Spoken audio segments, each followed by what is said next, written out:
ഒരുപാട് പ്രതിസന്ധികളിലൂടെ കടന്നു പോവുകയും അതിനെയെല്ലാം അതിജീവിക്കുകയും ചെയ്യാറുള്ളവരാണ് മനുഷ്യർ. എന്നാൽ ഈ കാര്യത്തിൽ മൃഗങ്ങളും ഒട്ടും പുറകിലല്ല. അത്തരത്തിൽ വിധിയെ തോൽപ്പിച്ച കുറച്ച് മൃഗങ്ങളെയാണ് ഇന്ന് നാം കാണാൻ പോകുന്നത്. അപ്പോൾ ഫൺ ആൻഡ് ഫാക്ട്സ് മലയാളത്തിൻ്റെ പുതിയൊരു വീഡിയോയിലേക്ക് എല്ലാ കൂട്ടുകാർക്കും സ്വാഗതം. ഈ ചാനൽ ആദ്യമായാണ് കാണുന്നതെങ്കിൽ സബ്സ്ക്രൈബ് ചെയ്യാൻ മറക്കല്ലേ. ചൈനയിൽ ജനിച്ച ഈ ആടിന് പിന്നിലുള്ള 2 കാലുകളില്ലായിരുന്നു. അതുകൊണ്ട് തന്നെ ഈ ആട് വളരെ പെട്ടെന്ന് തന്നെ ചൈനയിൽ പ്രശസ്തനായി. 2 കാലുകളില്ലാത്തത് വലിയൊരു കുറവ് തന്നെയാണെങ്കിലും ജനിച്ച് 2 ആഴ്ച കഴിഞ്ഞപ്പോഴേക്കും ഈ ആട് 2 കാലിൽ നടക്കാൻ തുടങ്ങി. ഇങ്ങനെ ഒരു കുറവുണ്ടായിട്ട് പോലും മറ്റാടുകളെ പോലെ ഓടാനും ചാടാനും ഈ ആടിന് സാധിക്കും. അതുകൊണ്ട് തന്നെ ഇന്ന് ആരോഗ്യവാനായി സന്തോഷത്തോടെ ഈ ആട് ജീവിക്കുന്നു. 2009 ഓസ്ട്രേലിയയിലെ നാഷണൽ പാർക്കിലെ ഒരു സിംഹത്തിൻ്റെ കഴുത്തിൽ മുള്ളുകമ്പി കുടുങ്ങുകയുണ്ടായി. സിംഹം വളരുന്നതിനനുസരിച്ച് മുള്ളുകമ്പിയും മുറുകിക്കൊണ്ടിരുന്നു. ഈ സിംഹത്തെ രക്ഷിക്കാൻ പല ശ്രമങ്ങൾ നടത്തിയെങ്കിലും അതെല്ലാം പരാജയപ്പെടുകയായിരുന്നു. എന്നാൽ ഭാഗ്യവശാൽ 3 വർഷം കഴിഞ്ഞ് നടത്തിയ രക്ഷാപ്രവർത്തനത്തിൽ ഈ സിംഹത്തെ രക്ഷിക്കാൻ സാധിച്ചു. സിംഹത്തെ മയക്കി കിടത്തിയ ശേഷം അതിൻ്റെ കഴുത്തിൽ നിന്ന് ആ മുള്ളുവേലി എടുത്തു മാറ്റി.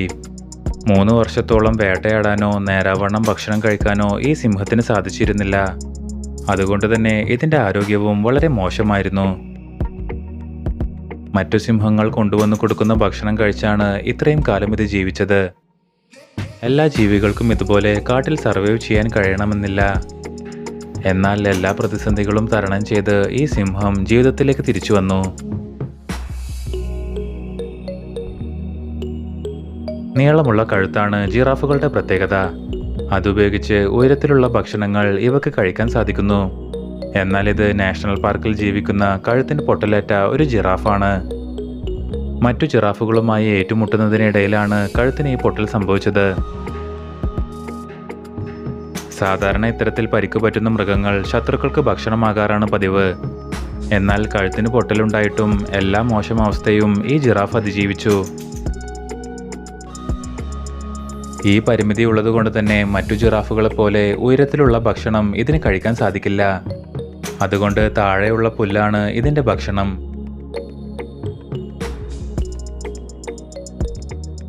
പ്ലാസ്റ്റിക് മാലിന്യങ്ങൾ അശ്രദ്ധയോടെ വലിച്ചെറിയുമ്പോൾ അതിനിരയാവുന്നത് ഇതുപോലെയുള്ള പാവം ജീവികളാണ്.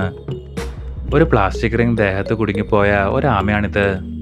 പിന്നീട് വളർന്നപ്പോൾ ഈ റിംഗ് മുറുകി ആമയുടെ ഷെല്ലും ഈ രൂപത്തിലായി. ഒരു ദമ്പതികളാണ് ഈ ആമയെ ഈ അവസ്ഥയിൽ കണ്ടെത്തിയത്. അവർ അതിൻ്റെ ദേഹത്ത് നിന്ന് റിംഗ് നീക്കം ചെയ്യുകയും വേണ്ട പരിചരണങ്ങൾ നൽകുകയും ചെയ്തു. അതുകൊണ്ട് തന്നെ ഈ ആമ ഇന്ന് സന്തോഷത്തോടെ ജീവിക്കുന്നു. നാം വലിച്ചെറിയുന്ന ഓരോ വേസ്റ്റും മറ്റു ജീവികളുടെ ജീവൻ തന്നെ നഷ്ടപ്പെടാൻ കാരണമാകും എന്ന് നാം തിരിച്ചറിയേണ്ടതാണ്. മനുഷ്യർ മാത്രമല്ല, മൃഗങ്ങളും വൈകല്യങ്ങളുമായി ജനിക്കാറുണ്ട്. അത്തരത്തിൽ ഇന്തോനേഷ്യയിൽ ജനിച്ച ഒരു പശുക്കുട്ടിയാണിത്. മുൻഭാഗത്തെ 2 കാലുകളില്ലാതെയാണ് ഈ പശു ജനിച്ചത്. ഇതിന് ഒരിക്കലും 2 കാലിൽ നടക്കാൻ സാധിക്കില്ല എന്ന് എല്ലാവരും വിധിയെഴുതി. ഈ പാവത്തിൻ്റെ അവസ്ഥ കണ്ട് ദയാവധം ചെയ്യാൻ പലരും പറഞ്ഞെങ്കിലും അതിൻ്റെ യജമാനൻ തയ്യാറായില്ല. എന്നാൽ എല്ലാവരെയും അത്ഭുതപ്പെടുത്തിക്കൊണ്ട് ഈ പശുക്കിടാവ് 2 കാലിൽ നടക്കാൻ തുടങ്ങി. ആദ്യം പലതവണ വീണെങ്കിലും ഒടുവിൽ 2 കാലിൽ നടക്കാൻ ഈ പശു പഠിച്ചു. അതുകൊണ്ട് തന്നെ ഇന്ന് സന്തോഷത്തോടെ ആരോഗ്യവാനായി ഈ പശു ജീവിക്കുന്നു. അപ്പോൾ നിങ്ങൾക്ക് ഈ കണ്ടതിൽ ഏത് സംഭവമാണ് കൂടുതൽ അതിശയം തോന്നിയതെന്ന് താഴെ കമൻറ്റ് ചെയ്യൂ. കൂടുതൽ വിനോദവും വിജ്ഞാനപരവുമായ വീഡിയോകൾക്കായി ഫൺ ആൻഡ് ഫാക്ട്സ് മലയാളത്തിൻ്റെ ഈ ചാനൽ സബ്സ്ക്രൈബ് ചെയ്യൂ. താങ്ക്